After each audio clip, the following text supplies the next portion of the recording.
नमस्कार बच्चों। Kaushik online classes में आपका स्वागत है। मैं अमरालाल कौशिक आपका हार्दिक अभिनंदन करता हूं। ये हमारा कक्षा 9 एवं 10 की व्याकरण विधि पुस्तक का 8वां पाठ है, प्रत्यय, और जो कि बहुत इम्पोर्टेंट है हमारे लिए। उपसर्ग और प्रत्यय, ये कोई भी एग्ज़ाम हो हमारे लिए, चाहे हम कोई भी कंपटीशन एग्ज़ाम दे रहे हों या हमारी कक्षा से संबंधित एग्ज़ाम है, हर जगह हमसे पूछा जाता है। तो इस पूरे पाठ को ध्यान से देखें, और जो भी समस्या है, आपको कोई कठिनाई होती है तो नीचे आप कमेंट सेक्शन में आप मुझे बता सकते हो।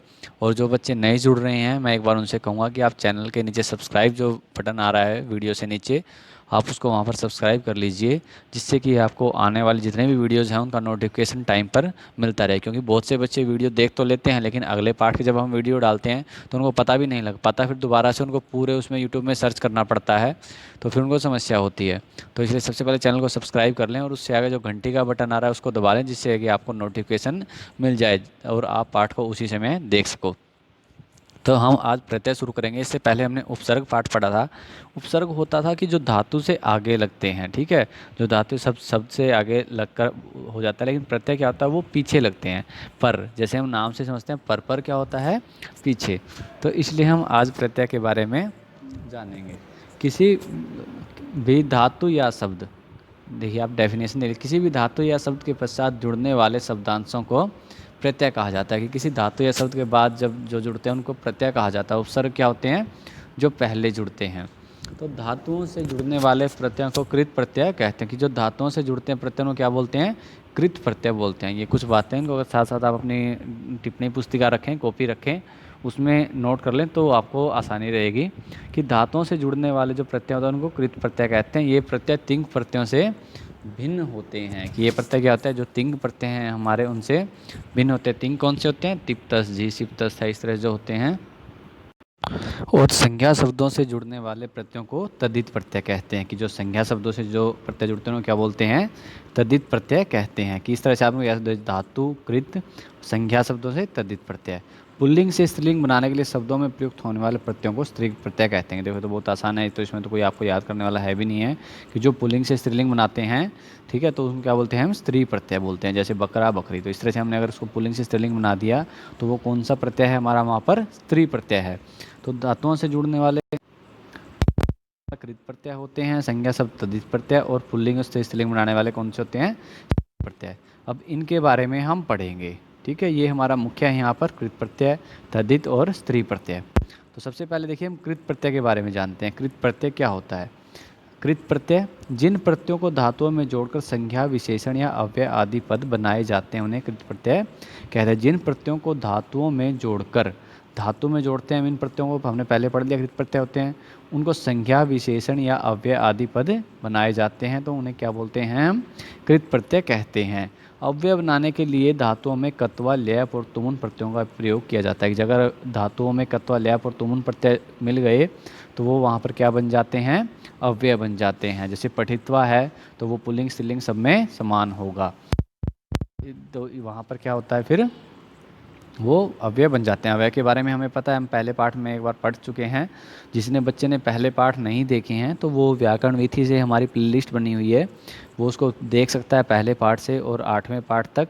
7वां पाठ हमारा ये भी चल रहा है, तो वहाँ तक उसको पूरा देख सकता है। तो वो अव्यय भी वहाँ आपको समझ में आ जाएंगे, अव्यय क्या होते हैं, ठीक है।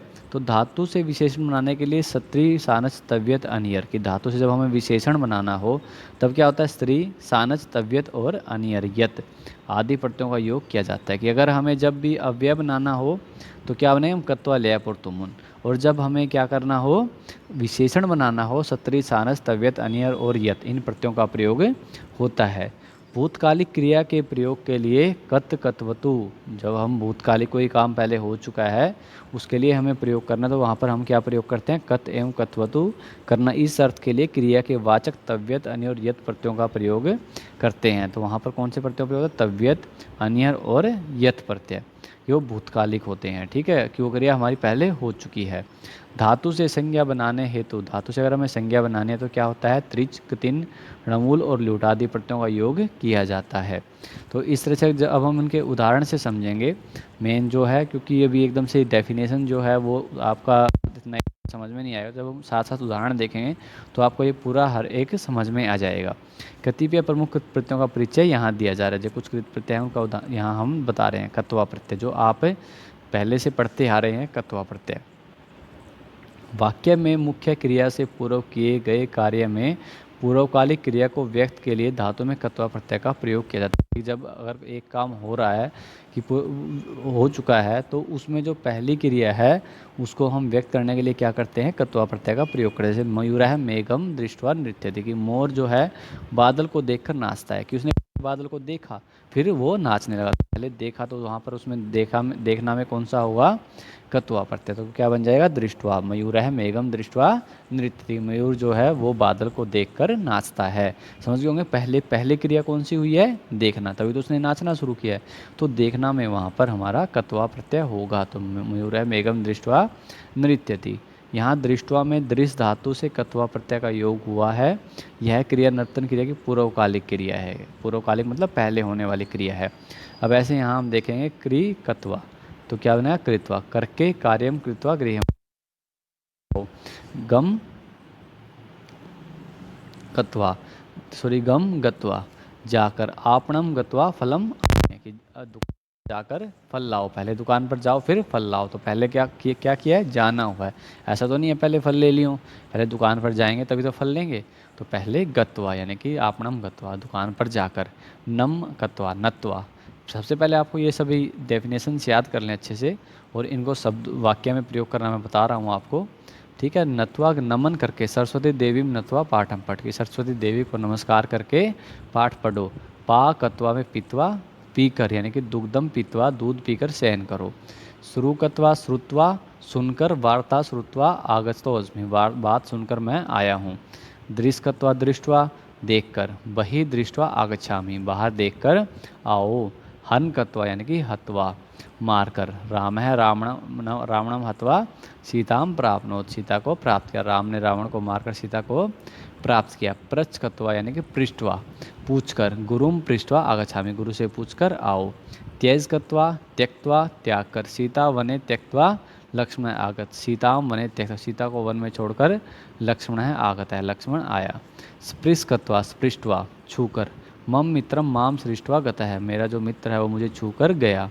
ज्ञाकत्वा ज्ञातवा, जानकर, परीक्षा फलम ज्ञातवा स अति प्रश्न अस्ति, जो परीक्षा का फल है उसको जानकर वह बहुत प्रसन्न हुआ। पठकत्वा पठित्वा, पढ़कर, अहम पुस्तकम पठित्वा ज्ञानम प्राप्स्यामि, कि मैं पुस्तक पढ़कर ज्ञान प्राप्त करूँगा। पतकत्वा पतित्वा, गिरकर, अश्व पतित्वा उत्थित है, जो घोड़ा है वो गिरकर उठ गया।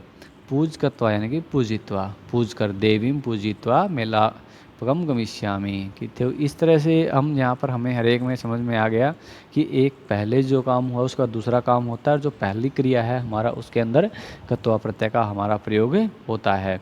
तो कर्तव्य प्रत्यय शब्दों का भी अव्यय के रूप में प्रयोग होता है, क्योंकि ये अव्यय होते हैं। कि जहाँ भी हमें, अगर हमें कई बार पेपर में पूछा जाता है, जैसे कोई बड़ा एग्ज़ाम है, कंपटीशन एग्ज़ाम है, सीटेट या कुछ इस तरह से एग्ज़ाम होते हैं, तो हमसे पूछ लेते हैं कि जो कर्तव्य प्रत्यान शब्द क्या होते हैं, अव्यय विशेषण संज्ञा इस तरह से, तो वो अव्यय होते हैं, ठीक है। तो इससे आगे हम देखेंगे लेप प्रत्यय, और इसके जो कुछ उदाहरण होंगे कर्तव्य प्रत्यय के बाद में अभ्यास में, आप इनको एक बार देख लें। जिस बच्चे को वीडियो शुरू में समझ नहीं आता है तो उसको दोबारा देखने का प्रयास करें, जिससे कि आपको अच्छे से समझ में आ जाए।